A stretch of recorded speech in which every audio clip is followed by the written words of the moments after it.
اللہ تعالیٰ. دیکھو یہ چار لوگ جب حضرت علی رضی اللہ تعالیٰ عنہ کا انتقال، حضرت معاویہ رضی اللہ تعالیٰ عنہ کا جب انتقال ہو گیا تو یہ چار لوگ باقی تھے. پھر دو میں چار میں دو اختلاف ہوا. دو صحابی ایک طرف یعنی عبداللہ ابن عمر رضی اللہ تعالیٰ عنہ اور حضرت عبداللہ ابن عباس رضی اللہ تعالیٰ عنہ، یہ دو حضرات بولے کہ یزید کے ہاتھ پر بیعت کرنا کوئی ایسی معمولی بات نہیں ہے کہ جس کی وجہ سے جنگ و جدال مسلمانوں میں ہو، آپس میں خون ریزی ہو. ہم اس کے لیے قائل نہیں ہیں اور ہم نہیں چاہتے ہیں کہ مسلمانوں میں آپس میں اختلاف ہو. اس لیے دو صحابی عبداللہ ابن عمر رضی اللہ تعالیٰ عنہ اور حضرت عبداللہ ابن عباس رضی اللہ تعالیٰ عنہ کی یہ رائے ہوئی کہ جو خلیفہ بن گیا ہے اسی کے ہاتھ پر بیعت کر لو، نہیں تو خون ریزی ہوگی، آپس میں مسلمانوں میں اختلاف ہوگا، لڑائی ہوگی. دو لوگ حضرت عبداللہ ابن زبیر رضی اللہ تعالیٰ اور حضرت حسین ابن علی رضی اللہ تعالیٰ عنہ، یہ دونوں اس بات پر مصر تھے، حالانکہ بہت عظیم الشان شخصیت ہیں، اس بات پر مصر تھے کہ یزید کے ہاتھ پر بیعت نہیں کریں گے، یزید کے ہاتھ پر بیعت نہیں کریں گے. پھر ان دونوں لوگوں میں بھی اختلاف ہوا. حضرت عبداللہ ابن زبیر رضی اللہ تعالیٰ عنہ یہ فرما رہے تھے کہ دیکھو حجاز سے باہر نہ جاؤ، یہی مکہ میں رہو، مدینہ میں رہو، حجاز کے باہر جانے کی ضرورت نہیں ہے.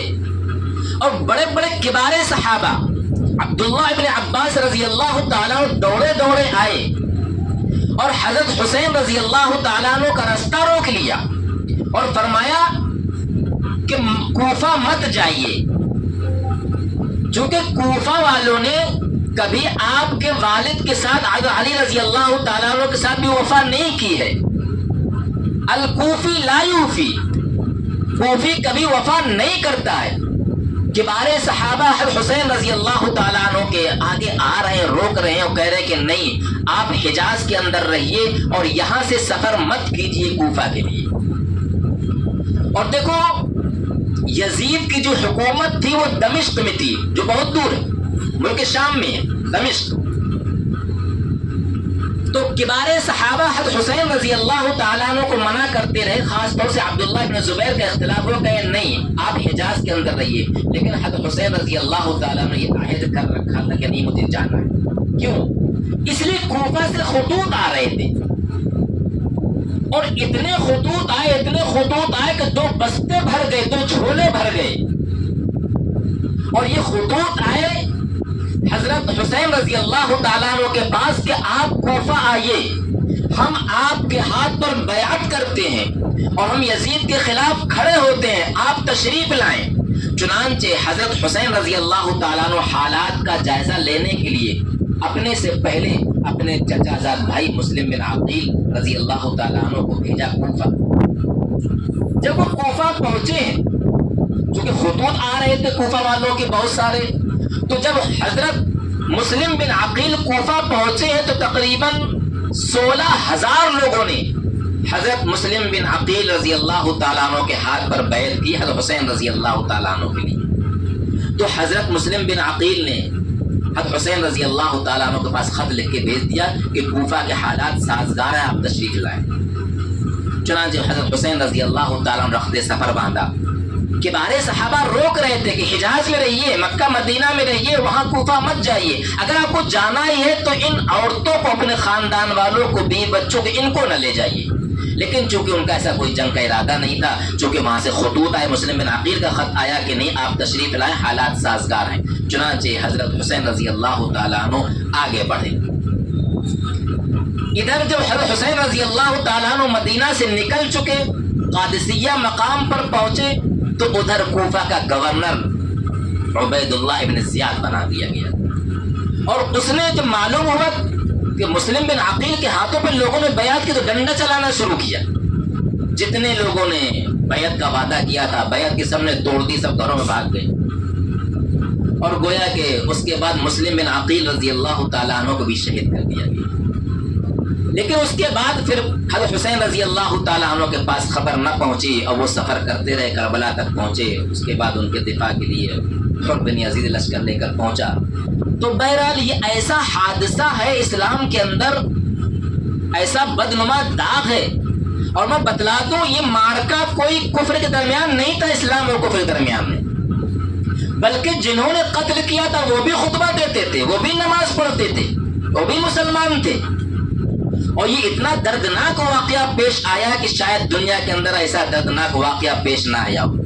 بہرحال بڑی ظلم کے ساتھ حضرت حسین رضی اللہ تعالیٰ عنہ کو شہید کر دیا گیا۔ اس واقعے کو بیان کرتے ہوئے زبان نہیں چلتی، لیکن یہ واقعہ 10 محرم الحرام کو پیش آیا۔ تو 10 محرم الحرام کی چونکہ اہمیت پہلے سے چلی آ رہی ہے، اس واقعے کی وجہ سے اس دن کی اہمیت اور افضلیت اور بڑھ گئی۔ تو شہادت حسین رضی اللہ تعالی عنہ کی وجہ سے کوئی دن، کوئی مہینہ غم کا مہینہ نہیں ہو سکتا۔ قرآن پاک کی میں نے آیت سنائی کہ وَلَا تَحْسَبَنَّ الَّذِينَ قُتِلُوا فِي سَبِيلِ اللَّهِ أَمْوَاتًا، لیکن آج کچھ نادان غم حسین میں تعزیہ داری کرتے ہیں، ماتم نوا خوانی کرتے ہیں، طرح طرح خرافات کرتے ہیں، سبیلیں لگاتے ہیں۔ شریعت میں اس کی کوئی گنجائش نہیں۔ ارے شریعت تو انسانوں کو جھمیلوں سے نکالنے کے لیے آیا تھا، سادگی پسند بنانے کے لیے آیا تھا، نہ تو ان رسم و رواج کے اندر، ان جھمیلوں کے اندر، خرافات کے اندر مبتلا کرنے کے لیے آیا۔ لیکن بعض غم حسین میں یہ کرتے ہیں تو ان کو سوچنا چاہیے کہ جو ہم غم حسین کے نام پر تعزیہ داری، ماتم نوا خوانی کر رہے ہیں، آخر یہ حضرت حسین رضی اللہ تعالیٰ عنہ کی رضا کا یا اللہ رب العزت کی رضا کا سبب ہے یا خجالت کا سبب؟